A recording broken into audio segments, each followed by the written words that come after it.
everybody. It's 12:30 Saturday morning. And so I figured come on in here and hang out with you guys for a bit. And yeah, I have a feeling that Facebook hasn't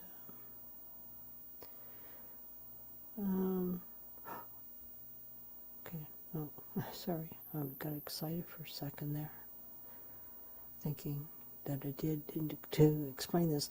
For some crazy reason, Facebook has decided to prevent me from changing my privacy settings on a live stream. I can set it afterwards, but I can't set it during. It is what it is. Wow. I just moved my computer back a bit. Not sure. I'm not trying to drive you guys nuts, but set it during. There we go. That's there. Just everything's all back now. This is what I wanted. I didn't even check to see if my guitar's still in tune.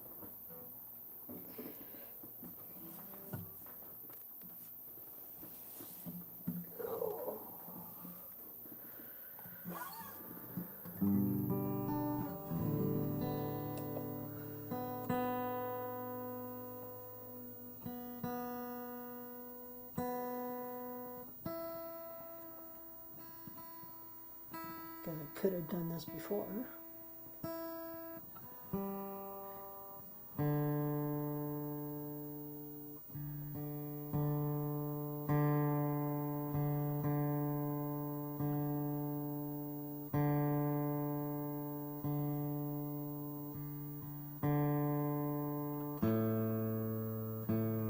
Wow, really out.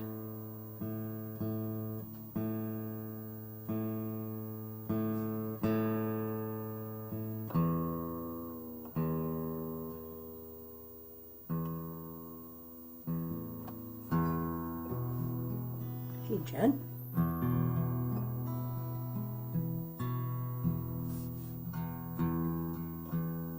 Okay, let's see where we go.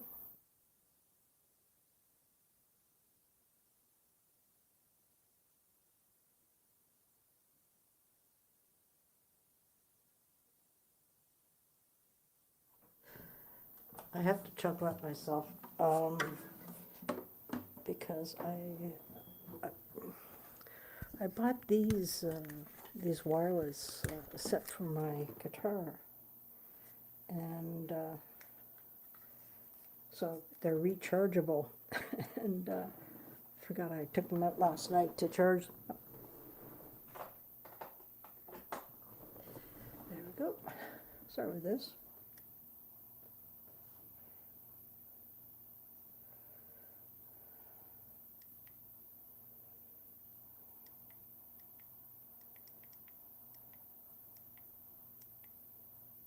There we go. Gotta match them up.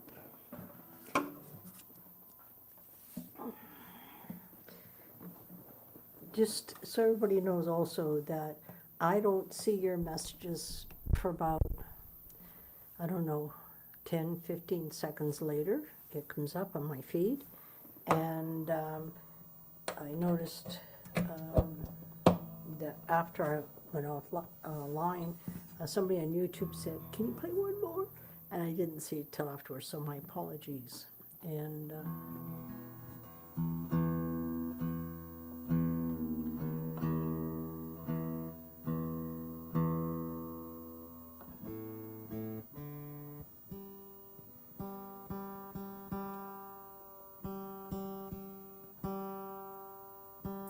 we've had it's been overcast for about 3 days now here. And then yesterday, a little bit of sprinkling, but not much. And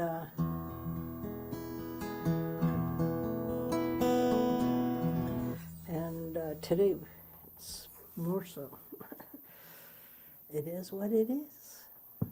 Yeah, so let's see where we go.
I'm in awe of what I get to do, get to be, and I had a beautiful, long-time sister of mine who lives in Australia, and she's been hanging out with me for a couple of years now. It's pretty close to 2 years, and I sometimes use some of her posts. I save them, and I do everything by from the last one that's saved. That's how I do it. And right now, I'm in the beginning of May. No, yeah, beginning of May. So anyway, I expressed one of her posts, and then she responded, and she was on my live the other day, and she said, like, she's one of the people that have witnessed me and my inner growth, which comes to outer growth. And as I say this, to be very, very clear, is I've only been looping for 4 years. I just started 4 years ago. And I'm not good with technology, hell no. But this incredible tool cracked me open to a part of me that did not have an avenue or a way to express itself. And so this has been an amazing relationship. My music activates me. So what this looper's doing is activating me. It's such a beautiful, beautiful state to be in a relationship. And then 2 years ago, I embodied this, that I am. And I stepped into this trusting myself at a level I've never trusted myself. And this has been a continuous journey for the last 2 years. And me trusting myself. My beautiful sister, her name is Andrea, by the way, and she spoke from her heart, which she always does. But she shared when she was listening the other day how what she's been witnessing, me and my expansion within myself and trusting what I'm doing. Do I know what I'm doing? Hell no, I have no idea. But I step into this incredible space of my relationship with my guitar, primarily is my voice. And what you just experience is just the magic that's unfolding. I never know how a song wants to be played from one moment to the next, because it's like trying to say, okay, I'm going to feel this way, what I felt 5 minutes ago or yesterday or whatever. We can't go there, because once we feel something, it's in that moment. And so we cannot duplicate it here. It's like having still water sitting there and you just barely touch it. Well, you just changed everything right there. And you cannot go back to the state it was before you tapped it with your finger. It's the same thing. We cannot go back. And if we try to go back to something that we felt before, or how we whatever, we limit ourselves from being present in the moment.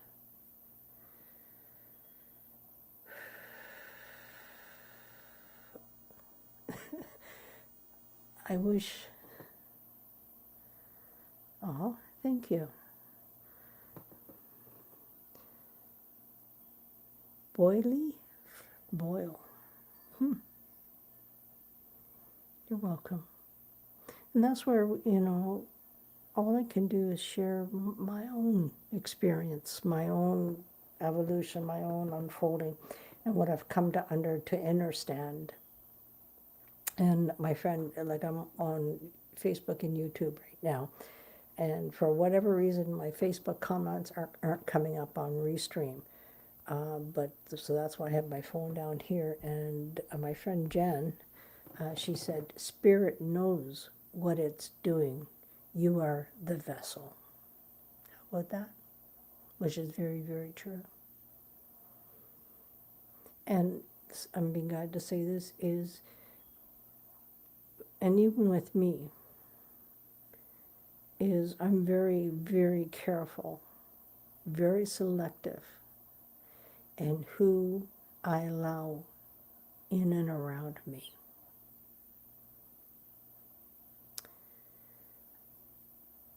Because these,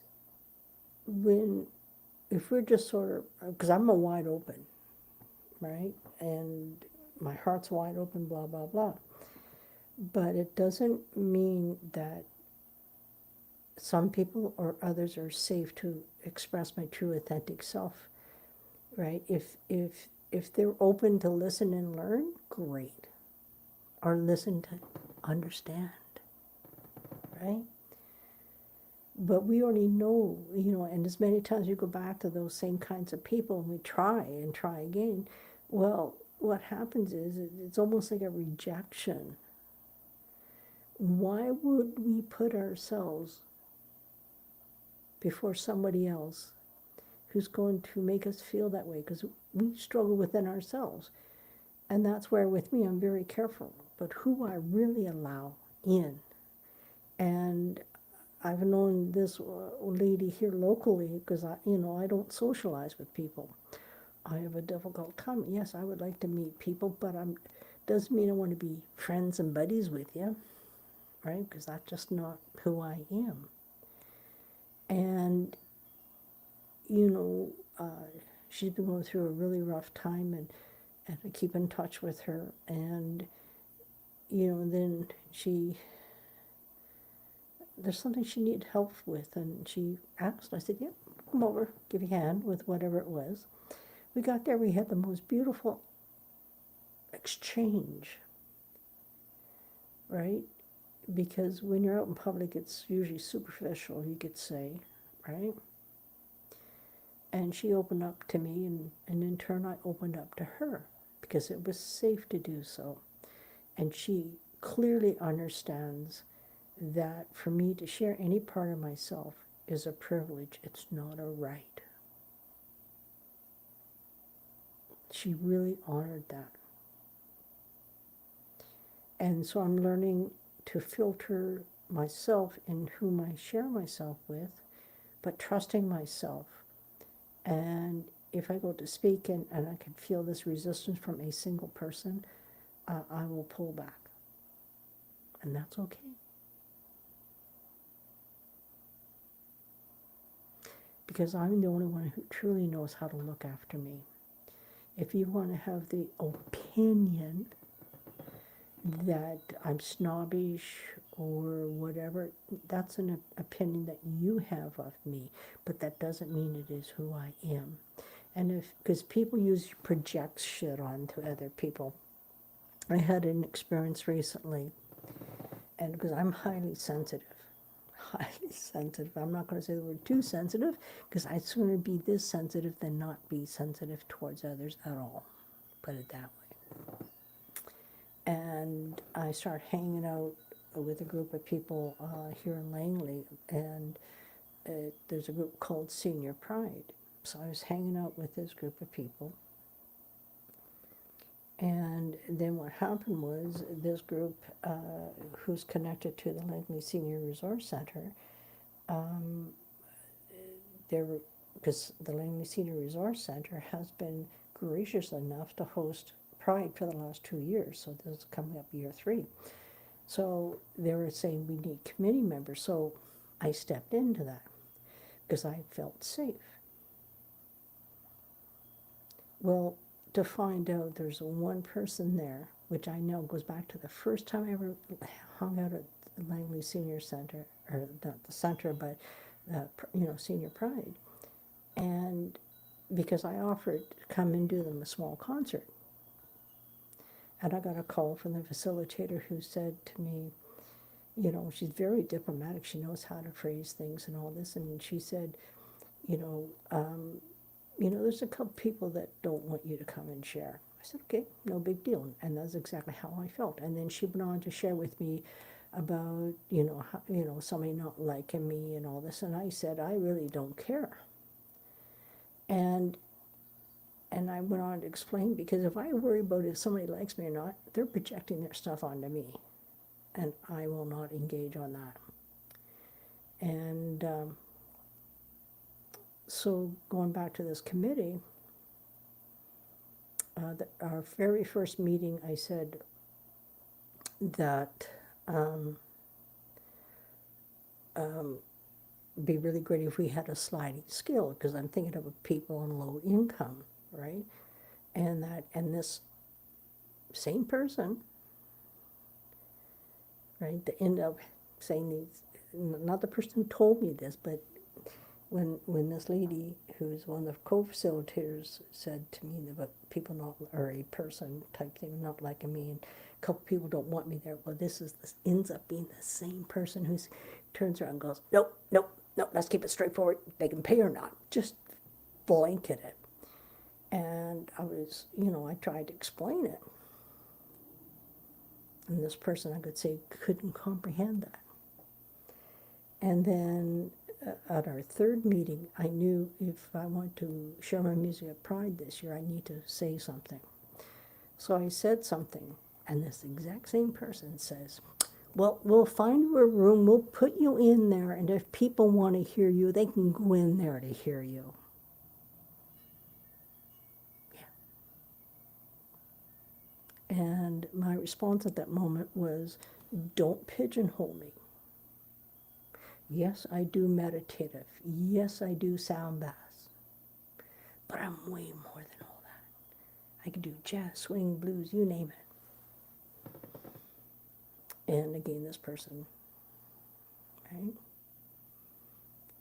And so at the next meeting, I spoke up to the entire group, because this woman said that in the group. So I decided, okay, because she's not safe for me to say it to her privately. So I said to the group, and I just said, I need to speak about something that was said to me by so-and-so last meeting, and that it was very rude, disrespectful. She goes, what did I say? So I told her what she said. Now, if you really think about this, any decent human being, if you've been made aware that something you said or did or whatever was rude and disrespectful and it hurt somebody's feelings, most people will go, I'm sorry. Not this person. And then what she has done is spread false truth, that my response addressing her was based on what she said. No, anything else but what she said, because if she wouldn't have said that, I would not have said anything. But this is what happens with people. They will sit there and they will, it's for me, the feeling is not being supported by my own gay community, by one person who's influencing others, and misleading, manipulating information, not being true and accurate. I'm not responsible for that. I'm only responsible for myself and taking control of me. So needless to say, I resigned from that committee, and I've also resigned from the Senior Pride. I don't want to associate with anybody or anything that where they cater to a narcissistic person who wants to control, because they have to be the big all end all, and it's like they need to be the main feature. And this is why I'm so grateful for the Langley Pride Society itself, because there's 3 different organizations coming to do this. With the Langley Pride Society itself, they love what I do. They're so supportive of me. And they fucking like me. So I can allow this one person, and which end up being involved. And by the way, I was shunned by 4.5 people.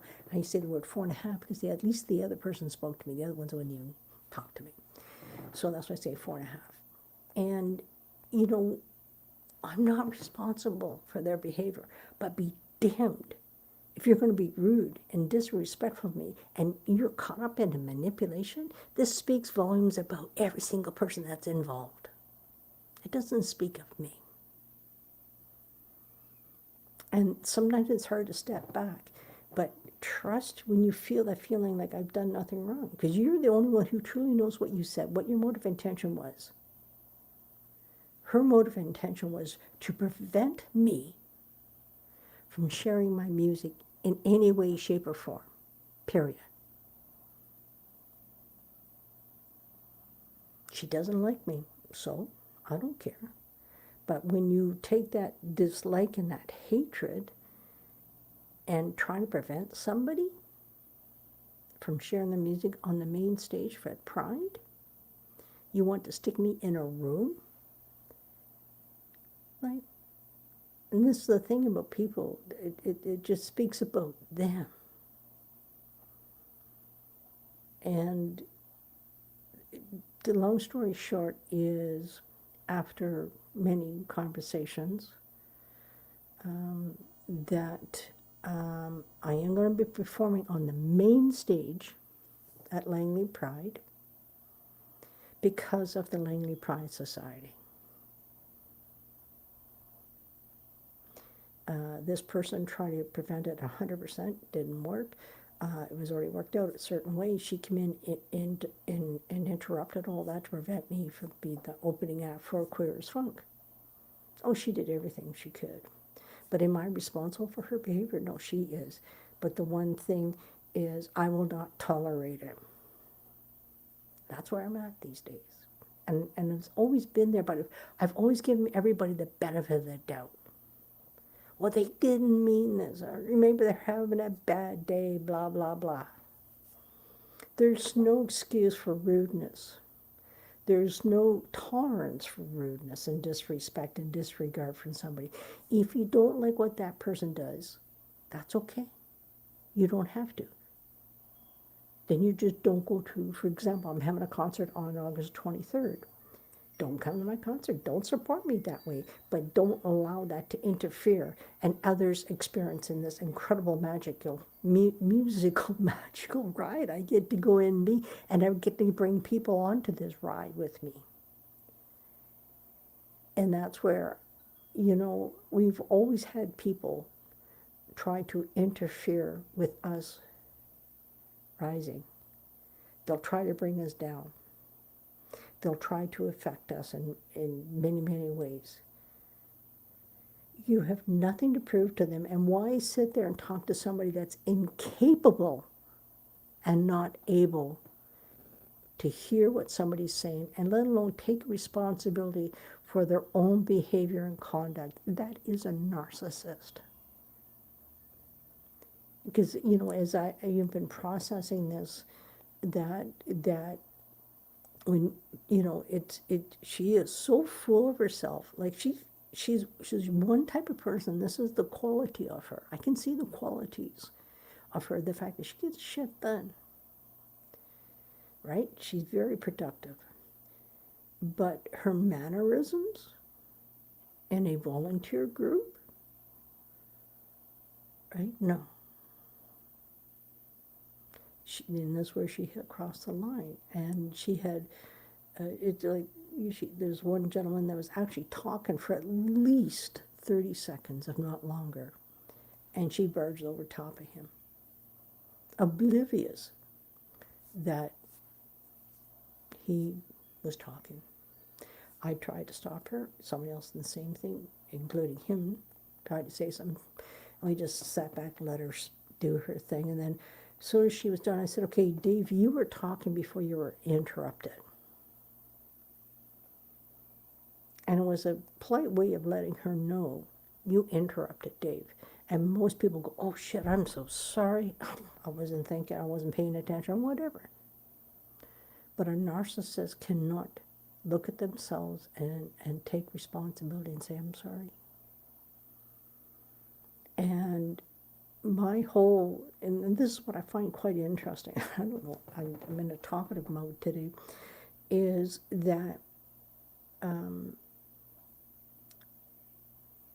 in 2016 or 17, a friend of mine, Susan Woodward, who I've never met physically, but she lives in the lower mainland of Vancouver, near where I live. Anyway, she posted a thing about a covert narcissist.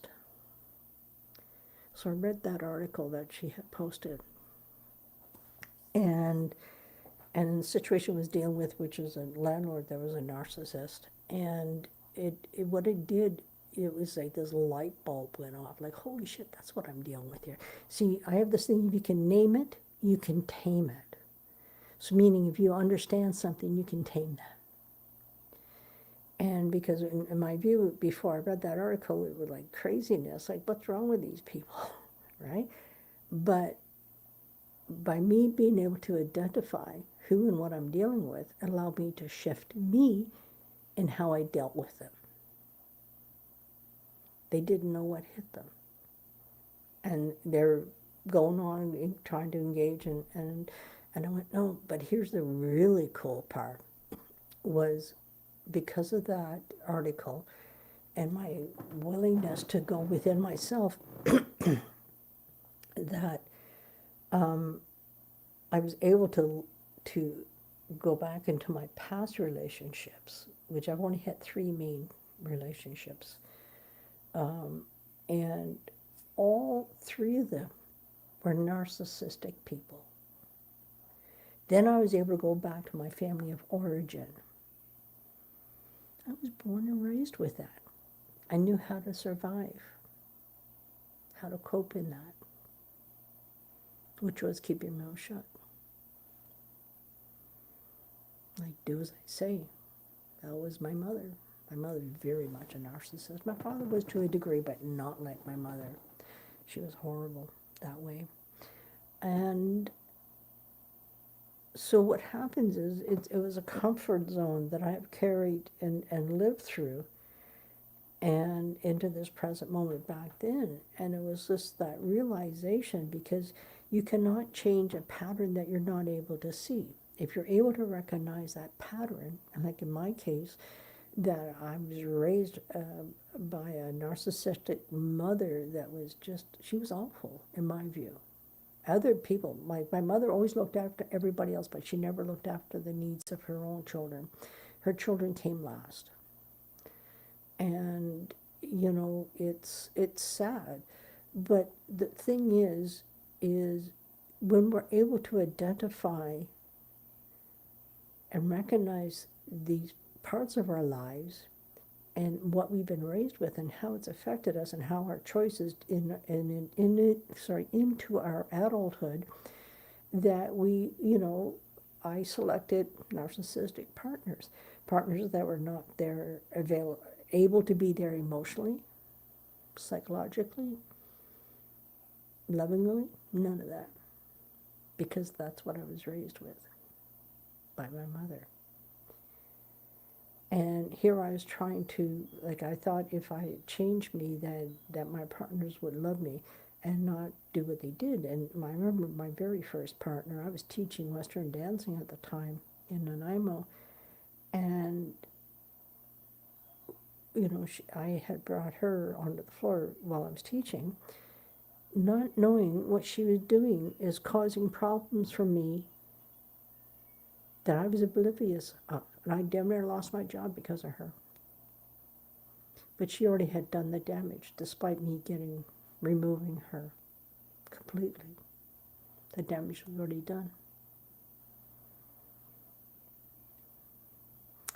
And, you know, then my second relationship, she wasn't too bad, but she was telling, again, manipulating information that was not accurate or true, so she could save face for herself.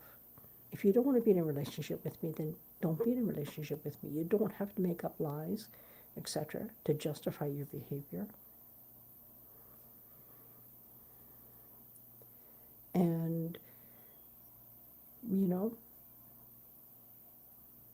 the lack of integrity.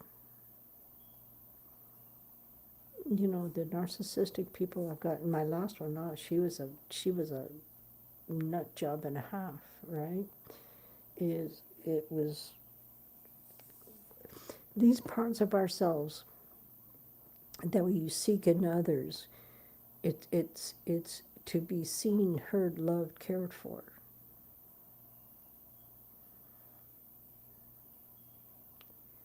And we're trying to heal that part of ourselves through our relationships and our friendships and etc. That's all we're trying to do is heal.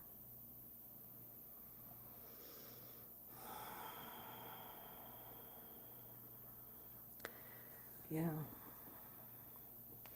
And my friend Jen, she said here, she's on Facebook, it says exactly who they are, and you're 100% right. It does. But that's where we take our experiences and we can get caught up in the stories and all that stuff, but don't get caught up in the stories, or try not to get caught up in the stories. Just be aware of ourselves and what we're feeling and why we feel this way, and pay attention to how other people treat us. And that's where, I like my lifestyle. I would love to have somebody to share it with, absolutely. But I will not accept just anybody. And I could almost say it's like a standard. When I say the word standard, it's not to say I'm higher than anybody else or all high mighty. No, I just am very clear in who I am and what I'm no longer going to accept and tolerate in my life. I won't. I can no longer and will no longer compromise me for the sake of a relationship, a personal relationship, or a partner relationship. I will not lower myself anymore, because I deserve somebody who sees me, loves me for me, and wants to support me. And when the word support means to be there for me no matter what I'm going through, support me in my music, because I've not had one partner yet that has supported me in my music by just that. No appreciation, no value, no nothing.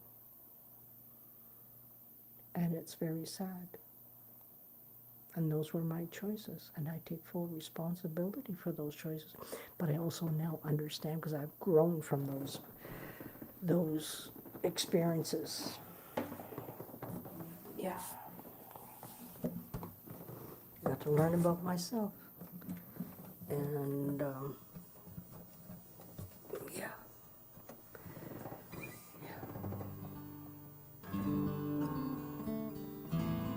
Okay, let's see where we go.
So,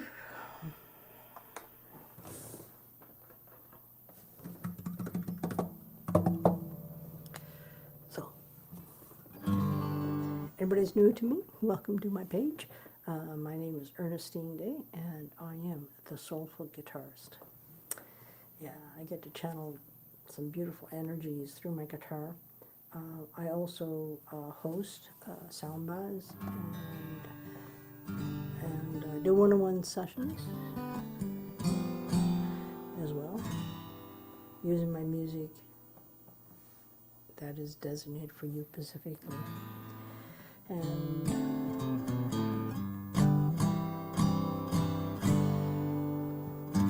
so anyway, let's see where we go next.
Anyway, on that beautiful note, thank you for hanging out with me now or later. Blessings, everybody. And I send you some hugs and loves as we depart for this moment. And see you